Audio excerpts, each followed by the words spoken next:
I don't think I've played a better JRPG than Trails in the Sky. I try to recall what it feels like to be missed when I'm away. You guys don't feel the same when you're not listening. You're begging me to stay. I just can't think about how not knowing I'll be alone. All alone.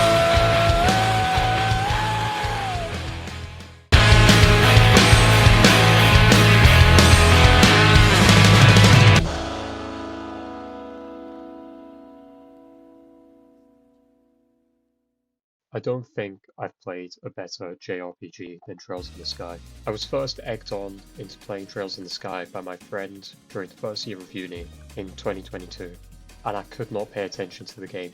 To me, it seemed like a regular fantasy RPG at a time when I was already sick of JRPGs. I played a lot of fantasy JRPGs, and after a while they all start to meld together with the same tropes, same world, same politics until it develops into white noise.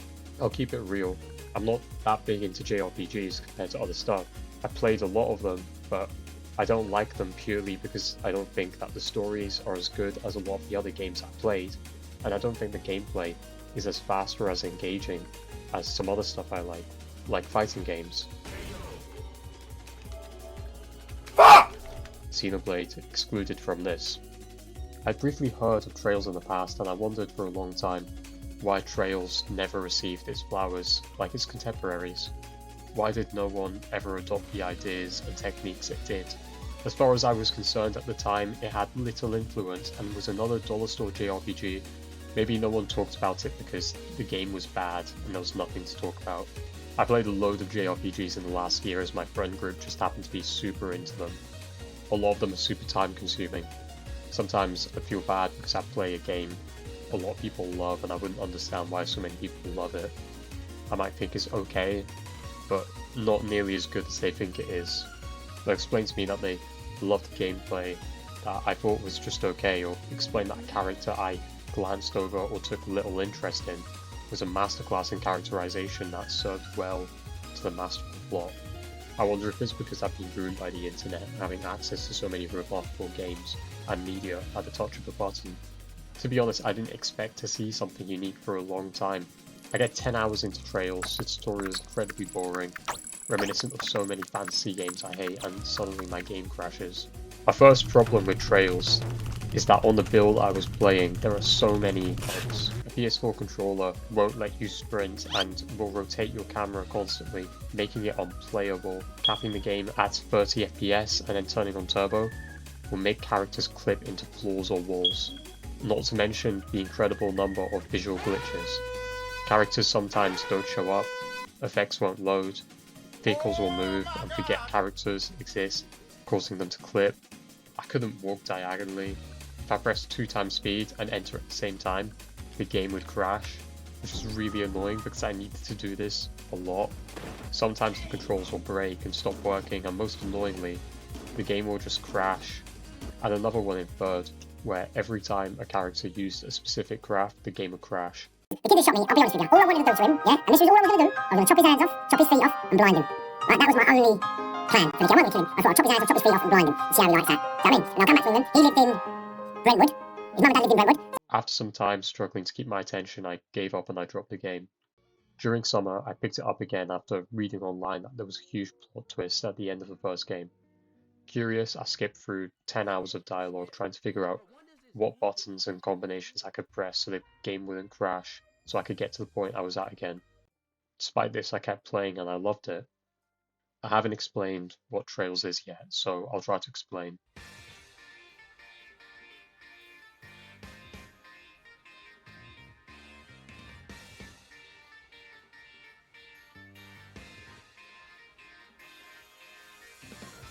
The Legend of Heroes is a JRPG series spanning 17 entries with multiple sub-series.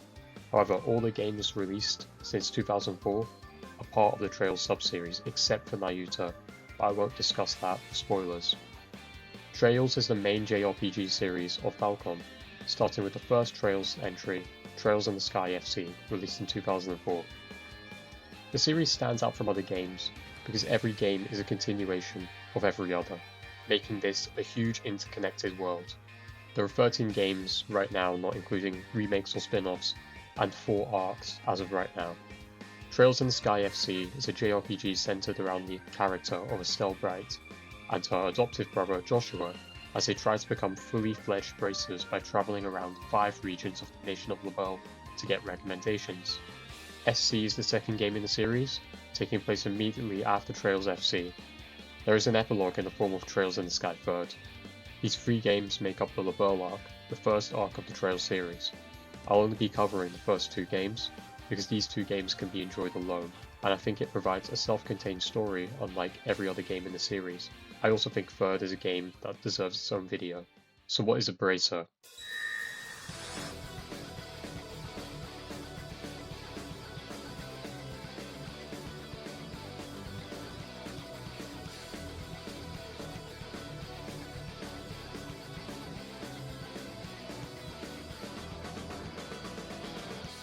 A bracer is a job that involves taking odd jobs, enforcing the law, and exterminating monsters. Bracers have free reign to operate within any country as long as they don't interfere with the country's military affairs. They have the ability to keep people in check and help keep law and order. Estelle, the protagonist, is bright-eyed, goofy, and naive. Proficient in using a staff, she is constantly living in the shadow of her father Cassius Bright, one of the 5 most revered bracers in the entire continent, known for his heroic exploits and strength. Joshua is Estelle's adopted brother. He wields 2 knives. He's the complete opposite of Estelle. He's composed and clever, but often introverted. These 2 characters are mandatory throughout the entirety of FC. They're a perfect duo, constantly bouncing off of each other and covering each other's weak spots. Where Estelle can be naive, Joshua can cover her through his reserved demeanour, and when Joshua can be unsociable and withdrawn, Estelle can help him through her kind heart and willingness to help others. There are also numerous party members that are all well thought out and well developed. Sherazade, a bracer at the Roland branch that acts as a teacher to Estelle and Joshua.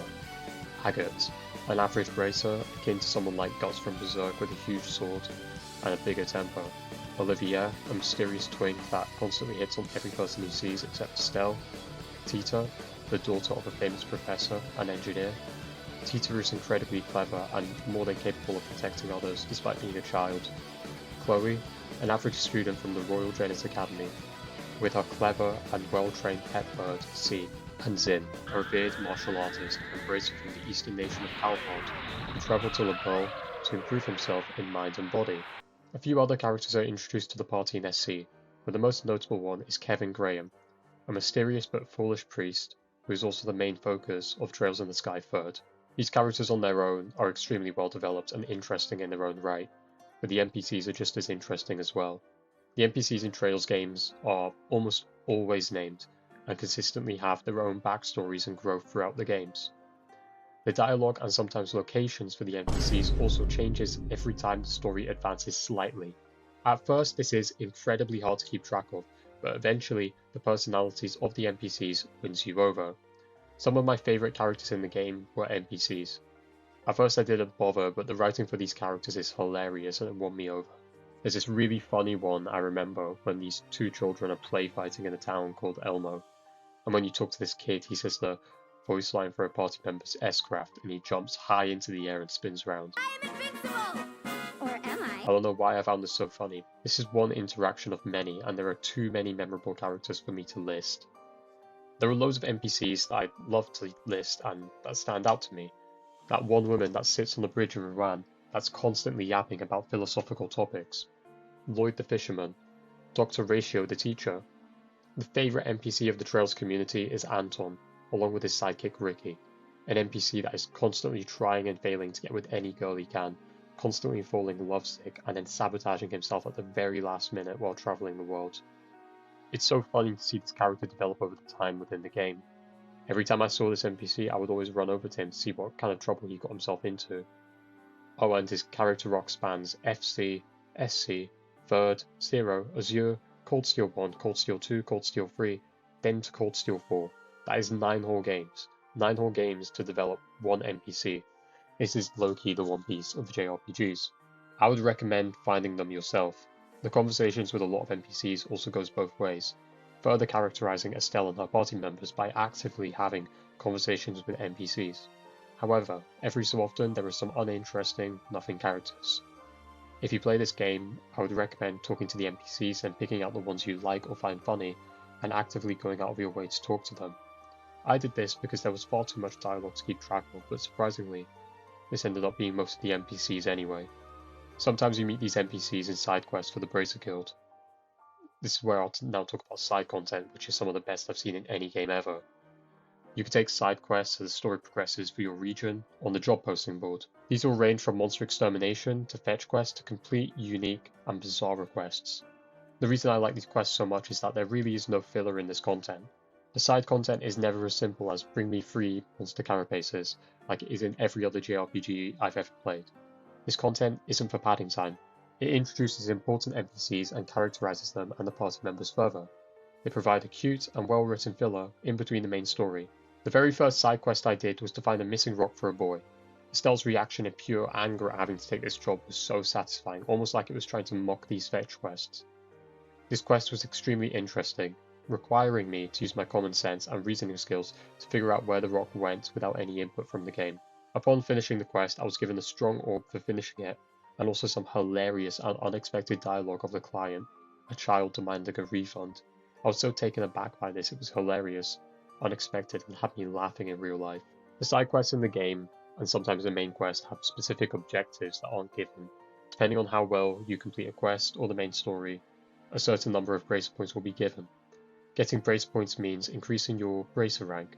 Doing this gives you access to loads of really good items, some of which are unobtainable anywhere else. That's what sets this game apart from anything else I've ever played. It is really well written. Estelle is one of the best protagonists of a video game I've seen, and she easily carried the first 15 hours of this game so unbelievably well. She's so naive and almost acts like a female version of like Goku or Naruto. She's corny, stupid, and smart, but never explicitly dumb, nor lacking a strong moral compass. Every NPC and party member has their own struggles in life.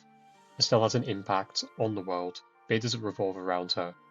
It's unlike any RPG I've played because Trails isn't scared to make you sit through 5 minutes of dialogue for the sake of properly characterizing someone. All too often I'll see characters in JRPGs like Xenoblade 2 whose arcs feel rushed, unfinished, or straight up bad due to lack of development time, or out of fear of losing player interest. Fans will eat these characters up and act as if they're incredible and amazing, and I think they're actually rather boring. Trails is the only RPG I've played where straight up every character is developed properly and isn't rushed, and I love that so much.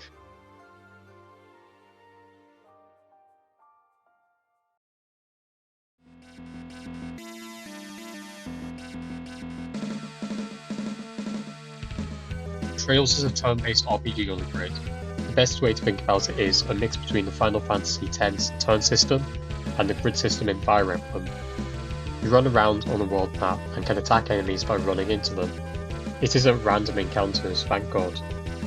Within the menu, you have the options to attack, use arts, use crafts, move, use items, and run. Attack, item, move, and run are pretty self-explanatory. Arts are the magic in Trails that uses up EP, similar to MP in Final Fantasy. It isn't really magic, but more like a version of electronics using orbs that creates attacks. More on that later. Crafts are character-specific attacks that take place instantly and use a separate bar called CP. Even though it's turn-based, there isn't necessarily a set turn order. Rather, the game will register how fast the character is. The faster the character, the more turns that character will get. Every time a character uses a move, it comes with a delay value. Using some arts takes longer than others, and some crafts have an extremely small delay. If you've played Final Fantasy X, you'll know what I'm talking about. One of the best arts in the game is Clock Up, a time art that significantly reduces the delay of a character's moves. It's incredibly strong in every Trails game, and it gets modified every game after, but in the Sky Trilogy, it is incredibly strong. Later on in Trails SC, a debuff is added called Clock Down, which slows down enemies for a similar effect. Learning to influence the turn order through strategic delays is essential to playing FC and SC. Arts can be configured using the Orbment system. You see, magic doesn't exist in Trails. Characters configure and modify orbs in devices called Orbments, similar to electronics, to give themselves buffs and different magic. Each orb you get has a crystal value attached, and fulfilling these crystal requirements in a line on the orbment will allow that character to use that magic. There are 7 types of Sepith, the crystals used to make orbs, and 7 corresponding crystals. Each Sepith type has a different use attached to it, such as healing, AoEs, or defense. Throughout the game, you obtain quartz that can be inserted into the augments, each quartz having a different elemental value. On the augments themselves, there are separate lines which differ for each character. These lines total up the elemental value of each quartz. Not only does the type of quartz used matters, also so too does the position as well. The quartz themselves can provide stat buffs to characters too. Sometimes it's better to equip augments or characters purely for the stat buffs and not for the magic. Different characters are intended to work better with augments and magic than others. Agat and Zin, who are both physical attackers, have 3 and 4 lines on their augments respectively, meaning it's much more difficult to get stronger magic on them, as the quartz value needed for specific spells won't be high enough. Chloe and Olivier though have 1 line, meaning it's extremely easy to get the right spells. In the early game you have to unlock a lot of augment slots, making messing about with the augments a bit frustrating. If you know what slots to unlock, and you know what you're doing, you can get incredibly busted arts very early on. In Trails FC it's possible to get Aerial in the first chapter, which makes the game comically easy for a while. In my opinion, Aerial is probably the strongest art in any Trails game, especially for the early game. The downside of arts is that the EP to cast them is limited, and they require a turn to charge up as well. This is unlike crafts. Crafts are unique to every character and use craft points which build up from attacking or being attacked. They also level up and improve as your characters level up, taking advantage of crafts as you need them, and some boss fights to impede, stop them from casting arts, and some characters like Joshua, Agat and Tita have incredibly broken crafts. When a character reaches 100 CP, they can then use an S-craft. S-crafts are like limit breaks, but you can use them to break the turn order and get a turn in before the opponent. This is useful because some turns will have buffs to the characters acting, whether that be an enemy or you. Stealing a critical buff from an enemy turn is often the difference between winning and losing a fight. SC adds chain attacks which also use CP and are useful for acting on a critical turn when you don't want to spend all your CP. Gameplay in FC is actually kind of bad, to be honest. I found that spamming Aerial or Arrow Storm works against like 90% of the encounters and the bosses throughout the entire game. As soon as you get Aerial, the difficulty is over. I think that it's the most busted spell in any Trails game simply for the fact that it's so good at carrying you through the early game. SC steps up the gameplay though and forces you to think ahead and plan carefully for and through every encounter. There's also some stuff I didn't touch upon, like the bestiary and cooking. If I'm honest, I didn't really touch cooking that much. If you have the right ingredients, you can make food out of the cooking menu. However, you need to have the correct ingredients and recipe. Some of these recipes are pretty easy to miss, and some of them are really strong. If you want max PP, I think you need to get every recipe. Aside from every NPC having a story or a unique name within Trails, I wanted to talk about some of the other things that make the world building in FC and SC so good that not a lot of other people talk about.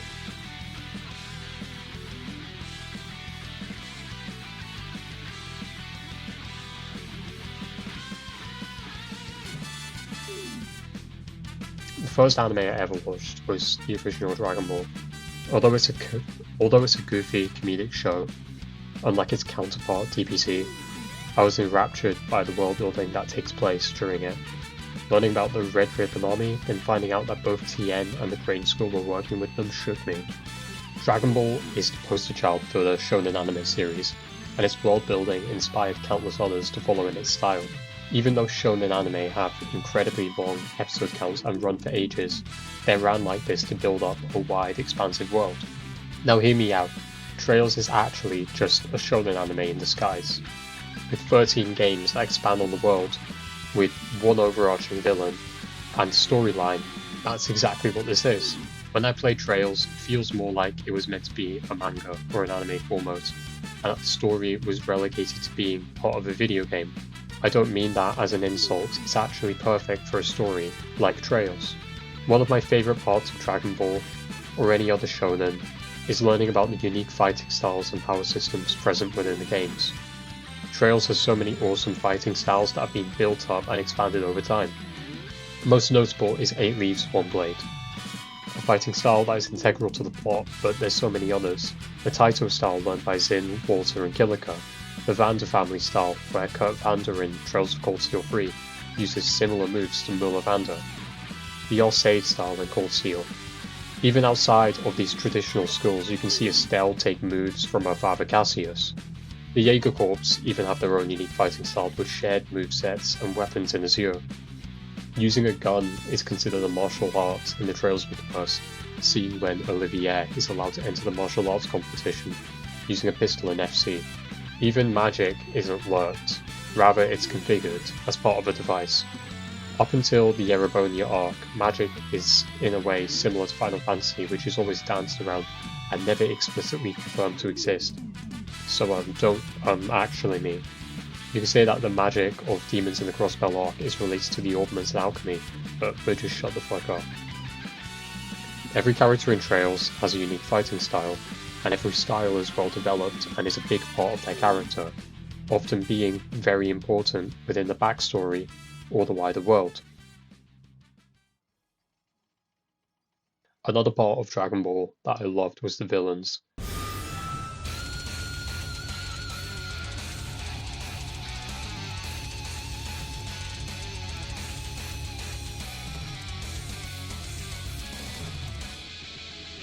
These fights are so perfect, man. My favourite fight in all of Dragon Ball is Goku vs Piccolo Jr. The way they hyped up this fight, the stakes riding on the line was so good. Seeing Goku used everything he learned through the entire series was so cathartic to me. These build-ups get even better in DBZ. Villains are talked about, hyped up for so many episodes, and when the Z fighters finally fight them, they're always a force to be reckoned with. Every boss fight or villain in a Trails game will always follow the same formula. At the start of the game, you get introduced to this incredibly strong character with a badass nickname who's considered one of the strongest people in the country. Then they'll spend the entire game or games building up the strength, ability, and morals of the character, whether it be good or bad, and then at the very end, you'll have to fight that boss and it will be extremely difficult and push you to your limit. Boss fights in SC usually lasted about 30 minutes on hard mode, and were always very intense. They always pushed me to my limit. They were really well thought out and a complete upgrade to FC. Some of the boss fights in SC and one particular fight in FC were amazing, definitely some of the best boss fights I've ever played.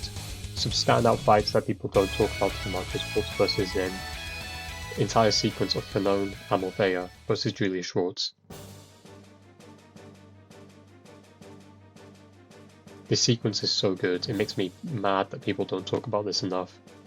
It builds up on the relationship between two side characters that are both extremely powerful, foreshadowing the true abilities of another character that's also really strong. It's a massive boss fight with multiple phases, and even when you think you're done with the fight, it keeps going right until the end. And these side characters that I mentioned, either in name or as a character, places as well that I mentioned will show up in games later. Walter and Zin were scheduled to have their rematch in 2006. We get that rematch in 2021. This is like the One Piece of JRPGs. I cannot imagine being a Trails fan in 2006 and waiting 15 years to see two of the most badass characters in the JRPG have a rematch to become the Taito School Master. It's also these huge underdog moments that make me love Estelle. Having lost most of your party is really worrying both in a gameplay and story perspective how the group is going to beat Almafea. These moments of being able to outsmart the opponent make me love the Sky arc. Very rarely is Estelle or the other characters in a position where they can simply mow down an enemy. Instead, Estelle and her friends have to usually find some way to outsmart their enemies. It is so cathartic every single time. It mimics shonen animes once again, making these awesome comebacks from the brink of defeat. This game isn't a JRPG, it's a shonen anime in disguise. It actually reminds me more of Hunter x Hunter than Dragon Ball if anything. The writers at Falcom wants to make a shonen anime and made it into a video game. The similarities between this game and the shonen anime is unreal. The tournament arcs, the filler, the ranking for bracers. It's at this moment I realised I was playing something unique, something unlike anything I played before, and it hooked me.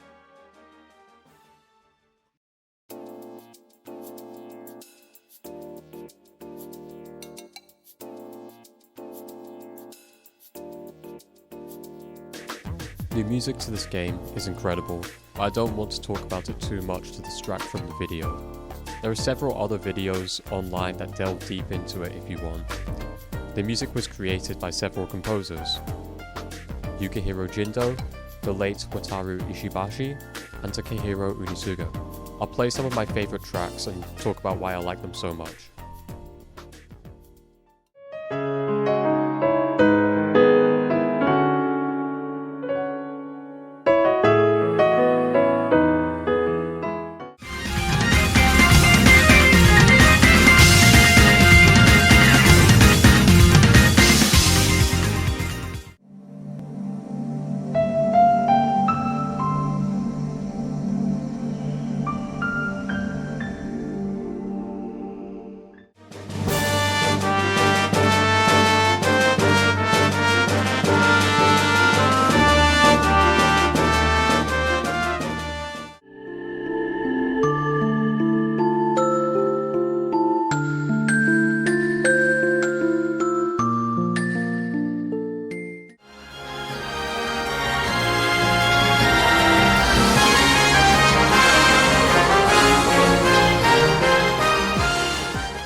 Picked a few characters within Trails FC and SC that I did a character analysis on, those being Joshua, Estelle, and Loewe. There are other great characters in the Sky arc, but they don't finish or start their character arcs until Trails 3rd. Many of the other party members aren't fully developed until their doors in Trails 3rd either.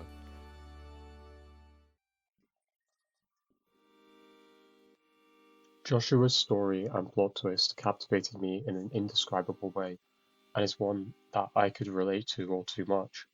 The feeling of guilt or thinking you're a bad person can eat away at a person's consciousness, pride and ego, even if it was a long time ago. Knowing that he helped kill people and harm others, as recently after the coup, destroys him inside. Unable to cope with the fact that he placed Estelle and all his friends under such intense pressure, he runs away to cope with his guilt. Throughout FC, It's clear that there is something wrong with Joshua.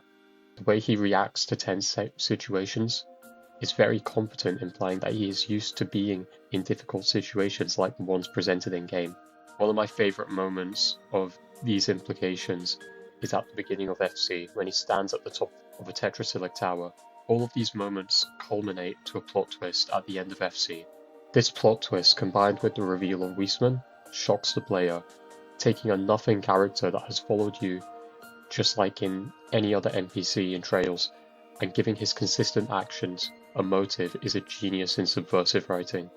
Joshua knew who he was, and allowed people to take advantage of him because his guilty conscience, lack of self-esteem, and his hatred towards the people who destroyed Hamel eroded away at him. Trails SC explores this guilt as Joshua constantly attempts to atone for his actions by sabotaging the society with the Capua bandits from the first game. The Capua bandits share a lot of similarities with Joshua, having been displaced from their homeland by the Empire and making ends meet as pirates, which is why Joshua enlists their help. The only mentor Joshua ever had was Loewe, a man who had completely different views from Cassius Bright, choosing to take up a demon-powered sword in his anger and hate rather than let go and move forward with his life. I believe that this is another reason that compels Joshua to make his actions at Ouroboros as a bloodthirsty assassin. Joshua grows close to the Sky Bandits, Josette in particular, who has a lot of common with Estelle. When Josette tries to pursue her romantic feelings for Joshua, he rejects them. He is unable to move on with his life, under the constant guilt of believing he betrayed Estelle, the woman he used to love. This leads into one of my favourite cutscenes in the game. Estelle only finds Joshua when Ouroboros concocts a plan to kidnap her as insurance, knowing that Joshua may try to sabotage them as they finish off their plans to awaken the Oriole. Estelle is led into a trap by the Society, placing a robot to give the illusion that Joshua may be in the Society base. Estelle, who has been seeking out Joshua for months, is heartbroken upon finding out that it's just a trick that lets her get captured easily. After she is drugged, she is led to the Glorious, a floating airship that is the headquarters for Ouroboros. Estelle, under the effects of the medicine, has a dream that Joshua is right in front of her. His limbs fall off just like a broken doll. Estelle rushes forward to help as Joshua continues to miserably try and piece his body back together, but Estelle is just stuck in place running, until he falls to pieces and lays on the ground. Joshua doesn't view himself as a human being. He views himself as less than a person, like a toy or a puppet to be used and broken since he first took a human life. Estelle and Cassius, the people he is close to, view him as a child, a brother and a son. When Estelle finally understands the dark truth behind Joshua's past, his actions, his trauma, she chooses to stick to her ideals and help him, leading to the most heartfelt scene in the entire game when they finally reunite. Joshua tries to run away again, fearing he'd hurt his family and friends and believing he isn't deserving of having a happy life, but Estelle drags him back. This scene is expertly crafted and pulled at my heartstrings. This scene is accented by the song Hoshi no Akira, which starts playing in the background, which is a song that plays up every time you boot up Trails in the Sky FC. This nostalgic composition pulls us, the player, back to when Joshua and Estelle were just junior bracers, making us further feel the bond between Estelle and Joshua. Estelle has come so far as a woman. It makes the reader proud that Estelle has changed from the timid, immature brat at the start of the game to the strong, reliable, headstrong woman she is now. When at the castle, in FC, she was unable to accept Joshua's confession and help him, but now she is able to accept his feelings, to understand who he is, embrace his past. She does not understand how he must feel, the reckless and horrible situation he is in, but she can still offer him comfort and be the strong shoulder that he can rely on.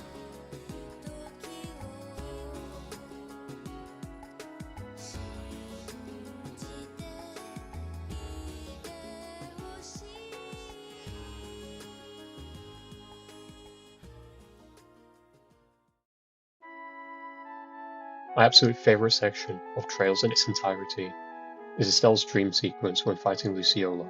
At the start of SC, the entire city of Ruan is on the effects of Luciola's ability to subdue people. She puts them into a deep sleep, and the people sleeping dream. Their dreams were not nightmares, but rather what they yearned for the most. For Luke, this was becoming a fully qualified and strong bracer, The group still needs to find a way to wake everyone up from their slumber, as none of them have the will to want or to leave what they wanted the most. The group goes to fight Luciola, but as soon as they find her, she puts them to sleep.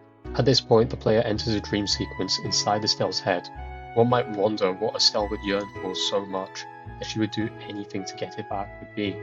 When I played this game, I assumed it would be none other than finding Joshua Bright to bring him home. But no, it was simply the thought of Estelle seeing her mother once again. Seeing this scene completely subverted my expectations, and seeing Estelle shrink into the child that she once was again and cling to her mother made me teary-eyed. This was a thought that Estelle held onto for so long, telling few others about, trying to remain strong and resilient. But as soon as Estelle sees her mother, she can't help but break down into tears and completely forget about her mission. Seeing the days before the 100 Days War of Estelle playing, fishing, living with her mother, offered an insight into Estelle's life I previously hadn't seen before. Playing with Shara carefree, going through mundane daily activities that she missed so much, combined with the brilliant use of the song The Dream Continues, pulled at my heartstrings.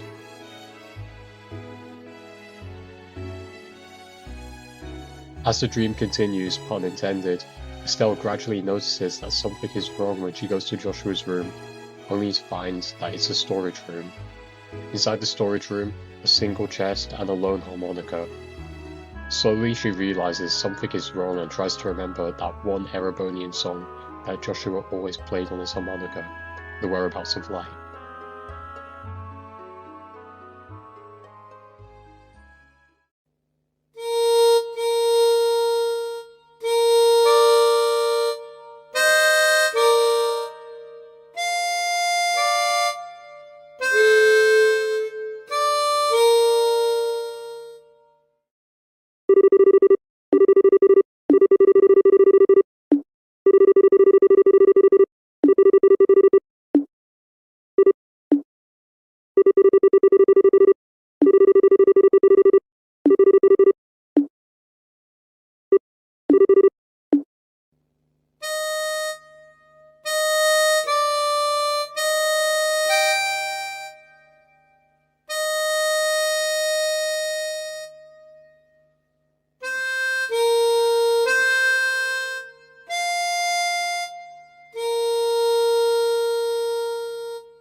Estelle can come to her senses and understands that someone is waiting for her. There's someone she needs to save, that person being Joshua Bright.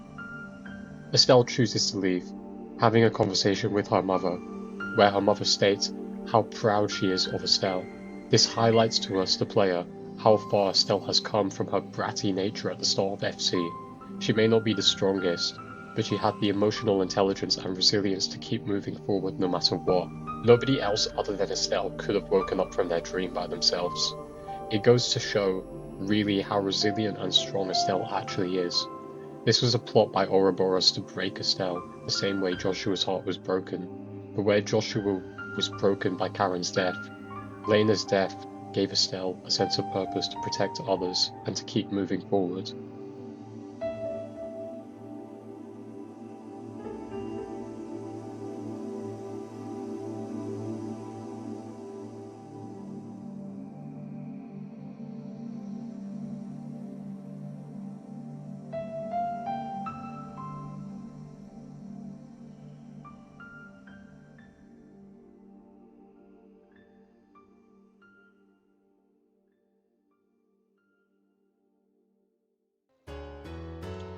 Trails in the Sky has the best characters in the series in my opinion.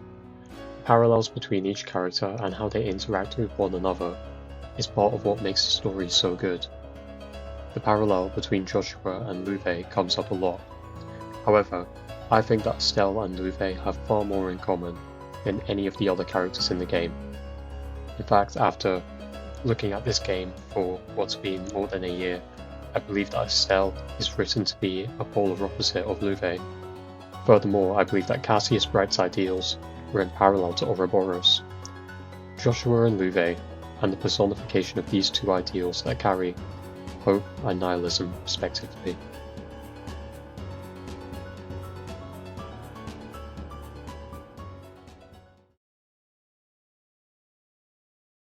Estelle is my favourite JRPG character of all time. She's always happy, always blooming. Joshua says it in the end credits, by Karen's grave. Always bright and optimistic, shining like the sun. She's also incredibly corny at times. Thief Extraordinary Braces comes to mind. She keeps getting rejected by guys for her tomboyish and headstrong attitude and is far from what people believe a woman's place should be within Sumeria. One may say that Estelle is a naive person, someone who doesn't understand the cruel imperialistic nature of Sumeria, where under its bubbly, happy surface is a cutthroat, war-torn world, seen by places like Northumbria and Hamel. I feel like people often forget that Estelle lost her mother, Lena Bright, to the same war that took so many other characters' lives. Lena didn't die in an insignificant way. She died protecting Estelle when Estelle climbed up the Roland clock tower. The Imperial army fired at the clock tower and it crumbled down. The only reason Estelle survived was because of her mother, Lena Bright. Lena Bright protected Estelle from her death, shielding her and using her near-dead body to protect Estelle until the rubble was cleared. Estelle's actions directly led to her mother's death. This isn't something that Estelle doesn't regret or feels remorse for either. She says to Joshua when they visit the rebuilt clock tower together that she didn't like going there as it brought back bad memories. Estelle is a war child. She knows better than anyone, being on the cusp of the invasion, just how cruel the world of Sumeria is. This death didn't just shake Estelle, but also her father, Cassius Bright. It's incredible how talented Cassius is, as he understands the true nature of all things. Being able to almost single-handedly repel the entire Imperial invasion was nigh impossible, but he pulled it off. However, upon seeing his wife dead, and the harm that came to his daughter, he quit the army and put down his sword, literally. He abandoned his sword, even though he was one of the masters of a unique style of 8 leaves 1 blade, a style he'd been training for his entire life. Cassius is a really good father, and he abandoned his lifestyle and pursued the Bracer Guild to protect his only remaining family member. Cassius putting down his sword and choosing a staff, subsequently teaching Estelle how to use a staff, is symbolic, and acts as a way of showing the reader that he no longer viewed fighting to kill, but as one to protect. The staff isn't used to kill, but to subdue others. I believe Estelle took this to heart, and she carries the teachings of both her father and mother extremely well, turning her into a kind, compassionate human being. I'm talking about this because this attitude and philosophy of optimism completely contrasts with a lot of other characters, not just Joshua and Loewe.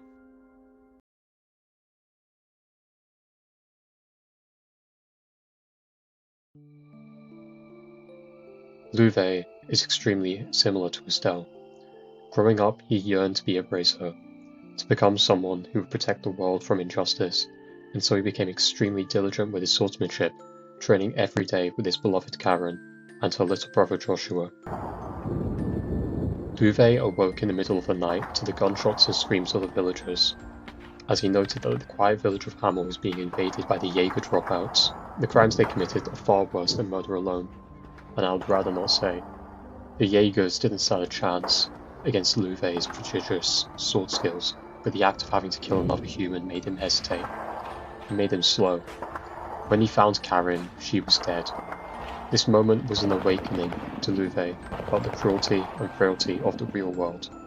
It was a betrayal of his beliefs, seeing everything fall around him, and it broke him. Loewe joined the Enforcers where Campanella and Wiesman trained him, and taught him, teaching him about the Septarions and the dark truth of the origin of Lebel. Unlike Estelle, brother father like Cassius to guide her, Loewe had no one except for a mute boy who was forced to take care of, and the guidance of an organization like Ouroboros.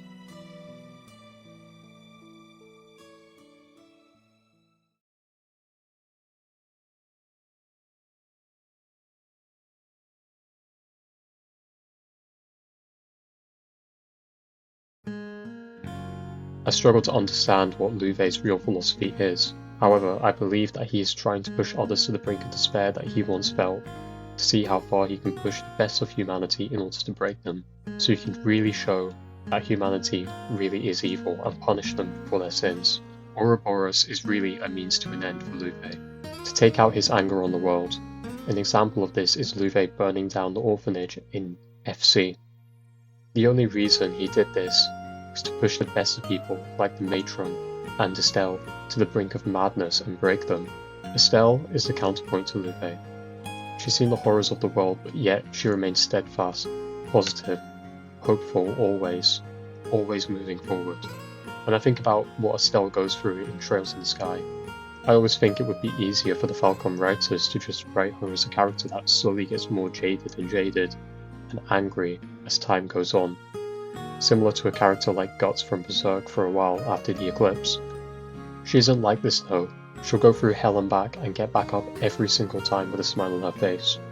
So many characters are changed through Estelle's resilience to keep going. Shero, Olivia, Agate, Tita, Sin, and somehow even Duke Dunham. Kevin and Azure would have never crashed this ship to save Prospel. Ren would have never became a good person and saved the SSS in Zero. Richard would have never turned in his sword in SC. Olivier would have never established Class 7 if it weren't for witnessing Estelle's actions in Trails in the Sky. Loewe sees this and is surprised when even on the Enforcer's ship, she says that there's still hope for Joshua, Ren, Loewe, and all of the other Enforcers. It's almost laughable, naive. How could someone look at the crimes they've committed and think for a second that these people could be an asset and redeem their actions? That hope continually drives Estelle forward, and it causes Loewe to relinquish his actions throughout the game. As he interacts with the cast, they bounce off of him again and again. Seeing Agate keep moving forward to try to protect Tita reminds him of how he tried to protect Karen. Seeing the group try to save Red reminds him that she's still a young, prodigious girl, filled to the brim with potential. Loewe's ideals is constantly faltering. It's something that he himself does not even truly believe in. He pulls back Ragnar to limit the destruction of boats. He even goes so far as to visit the memorial, to pay respect to the people who lost their lives in Ravenue Village, a village not too far from Hamel. It's surprising for the player to see the primary antagonist of the game in such a peaceful manner. This part took me by surprise so much and shocked me. This, by the way, is the album cover to the super arranged tracks. This is the hardest photo ever when you realise what it really is. Loewe making his regular trip to pay respects. This all serves to challenge Loewe's ideals and ambitions, which climaxes when Joshua confronts Loewe at the top of the La Belle Arc.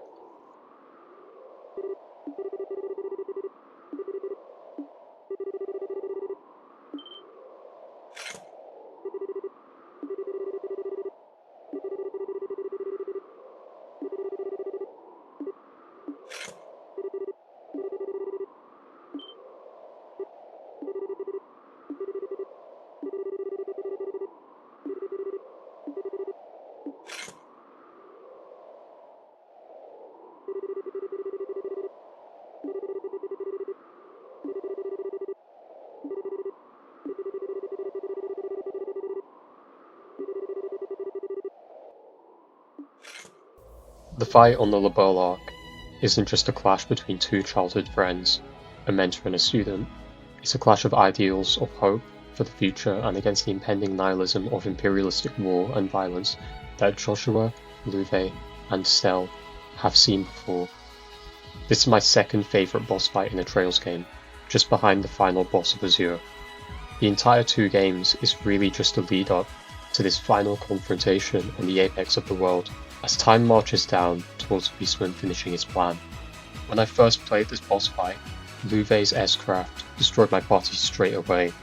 Loewe is a force to be reckoned with, And the ads he spawns as well doesn't make it any easier. His fight took me a whole day to beat. I was a bit underleveled, but when you finally beat him, Joshua steps up to duel him in a decisive clash. Even though Joshua is significantly weaker than Loewe at this point, he still steps up and disarms Loewe, whom he chooses to spare, changed by Estelle's bright smile. This is symbolic and a metaphor for how Loewe's ideals have been challenged and broken once again. He sees that there is still hope for a new day and a better world. If Joshua could change if he tried hard enough, then even a monster like him can change. Loewe is the one who is ultimately responsible for saving the day after Wiseman is transformed by the power of the Septarion. When he dies content with his final actions, choosing to sacrifice his life. He asks Estelle to take care of Joshua, and finally understands Karen's final wish properly. This is a scene that hits harder every Trails game I play. The Kaseki writers hate killing off any characters, even minor characters or nameless characters. To see a character die in a series that is known for not wanting to kill off any characters is massive. It makes Loewe's death even more impactful. With his death, his ideals are finally put to rest, and he is buried with the woman he always loved. If not for Estelle, none of the characters would be able to move forward with their traumas and their lives, continually shackled with anger, nihilism and regret. Estelle is the shining light that embodies Cassius Bright's true understanding of all things. While she is far from the strongest Trails character, she is by far my favourite simply for her resilience. Lloyd too, but not today.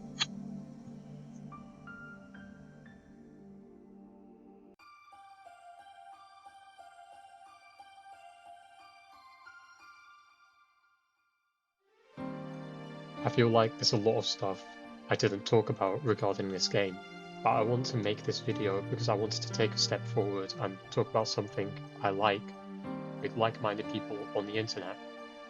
I don't see many Trails fans, but to be honest, I don't really use social media that much, except for Instagram and Discord, simply for keeping in touch with friends. Trails in the Sky means a lot to me. To me, it is an almost perfect JRPG. And the parts that aren't perfect, I can always overlook, because of how much passion was put into this game. Falcom was in its prime, making the Eastern Trails games at this point in time. I don't think I will ever play anything again that will scratch the itch of Trails in the Sky in my life. Even though Azure is amazing, so is Zero and the rest of the Trails series. Trails in the Sky has a certain magic to it, and I don't think I'll ever get that back. I desperately ask that, even if you didn't play Trails, you still watch this review, you go and play it when you get a chance to. I would like to see more people learn about this and play it. It really is a perfect trilogy.